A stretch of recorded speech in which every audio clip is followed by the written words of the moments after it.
திருச்சிற்றம்பலம். ஸ்ரீ மாணிக்கவாசகர் சுவாமிகள் அருளிய திருவாசகம். சிவபுராணம். கலிவெண்பா. அடிகள் 56 முதல் 60 வரை. விலங்கு மனத்தால் விமலா உனக்கு கலந்த அன்பாகி கசிந்து உள் உருகும் நலம்தான் இலாத சிறியேற்கு நல்கி நிலம்தன் மேல் வந்து அருளி நீள்கழல்கள் காட்டி ஞாயிற்கடையாய் கிடந்த அடியேற்கு. விளக்க உரை.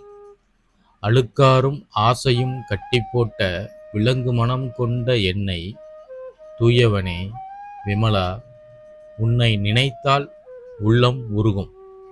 அன்பை எனக்குள் வளரச் செய்து எந்த நன்மையும் இல்லாத அற்பமான எனக்கு அருள் தந்து இந்த பூமியில் நீயே வந்து உன் திருவடிகளை நேரில் காட்டி நாயைவிட இழிந்த நிலையில் கிடந்த இந்த அடியேனை உயர்த்தினாய். திருச்சிற்றம்பலம்.